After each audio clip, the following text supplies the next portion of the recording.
Hello and welcome everyone, my name is Drewlik, we're doing PvP. Today I'm going to deviate from my standard arena format and I'm just going to commentate throughout the whole game, just because I feel like it.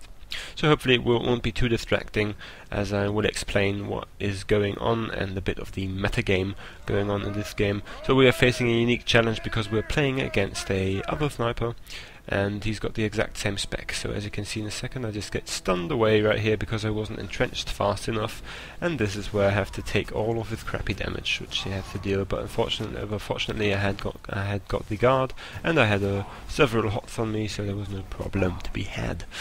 Again, focusing the assassin a bit until he gets guard. Now he's got the guard, but still the switch is quite difficult, but I managed to do it. Now I'm focusing again the sniper, because he has not got the guard, and this is where I deal some decent damage to him. So I see him trying to deal some damage to me. This is where I try to mitigate it, just by repositioning myself so he can't hit me as easily. But again, you know, in a mirror match you always have some mirrored things. In this case it was a mirrored ability. We both rolled past each other, and this is where he gets terrible damage in, and I should easily CC that guy while we switch onto the assassin, who has to vanish, and we go into the sniper again as the guy gets out of stealth, and this is where I can stun him. He breaks it, he breaks the 2-second stun. You shouldn't do that, but he does, and this is where I get focused, but no problem, I just stun him. Again, another way to conserve your cooldowns is just stunning one of the damage dealers, because they can't kill you if one of them is disabled, and he used the stun breaker anyway earlier, so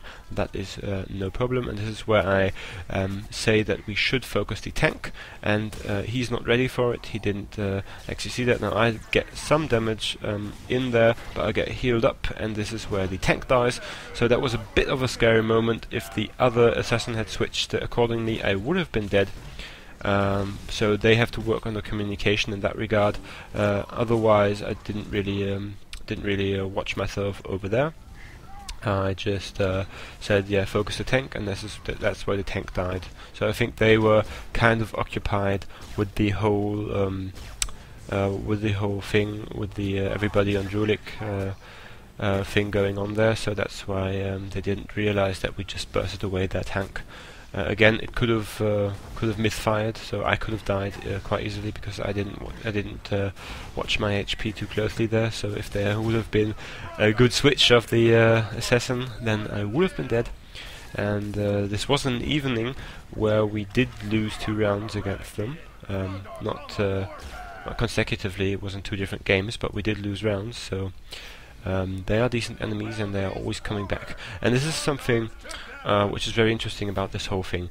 They are getting so aware, and we've played so often against these players, this particular team, to be frank, that their tank, he can already anticipate whom we are going to target. So he preemptively guard switches. That is something that is very dangerous, but we couldn't punish him that evening for doing so, because our other damage dealer was playing on a laptop, so he had a bit of lags going, so he couldn't switch targets as fast. But you have to see they're getting used to our tactics, and you always have to be dynamic. Oh, found them there. You always have to be very dynamic in your playstyle in order to not be predictable.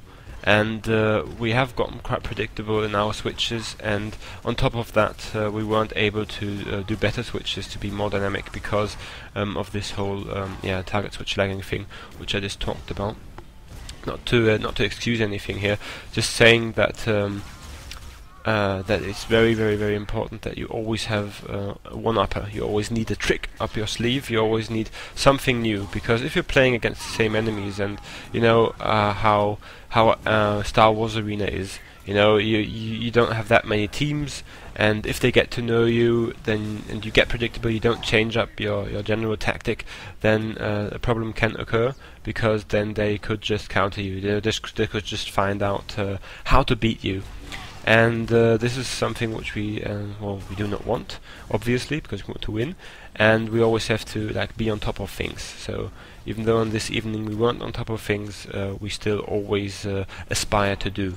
So again, blinded away the healer, so that he had to break it right there, and focusing that guy. Now I'm doing something very ridiculously retarded. Again, I'm terrible at this game. I just roll right out of the range of everybody ever.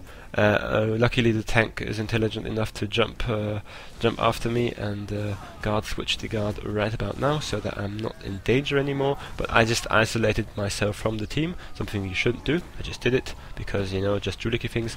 We burst the thing quite nicely, and now we get onto the sniper. But this is something that the tank should anticipate, so the guard should get switched very, very soon after. And it does. That's why the guard is switched, and now we switch back to the assassin.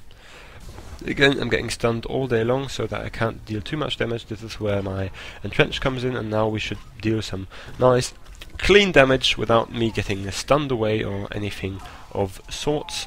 And again, you know, kind of switching around in targets right here. Now the guard is still onto the sniper, but it should get switched away right when the assassin gets low.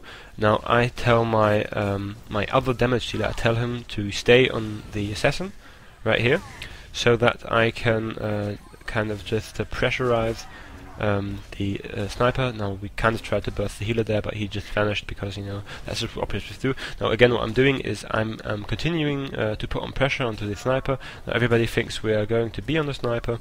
This is where the guard gets going right there, and now I tell my other damage dealer to just, you know, just frank out, just stay on him, just stay on the other assassin. I know that he's kind of doing his thing, but you know, just stay on him. Now our tank is in the lift, but he got AoE'd out, so that was a very badly positioned probe right there from the other sniper, and I just continuously deal damage to the sniper right here, so that he gets into quite some problems.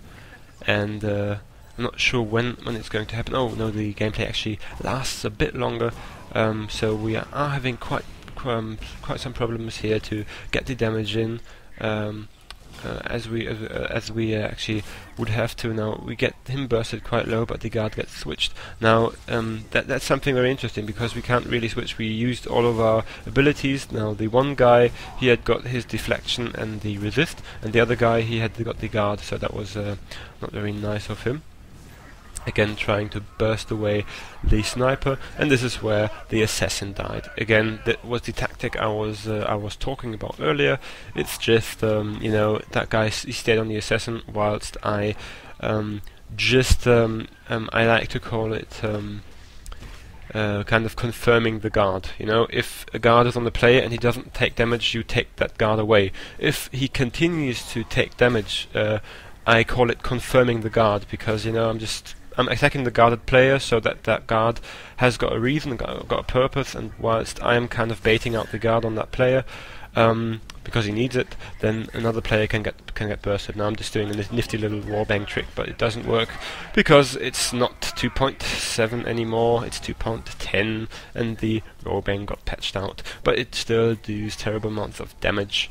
And this, you know, this is just usual cleanup. So talking about tactics, that was just the thing that was going on, the general theme. Again, very, very important to have damage mitigation going whilst you're doing damage. That is what discerns a very good player from a mediocre player. It's when you can mitigate damage while you're doing damage, and that's what did work out for us in that game quite well. Again, my name is Drewlik. You've been watching Drewlik PvP. Have a good one.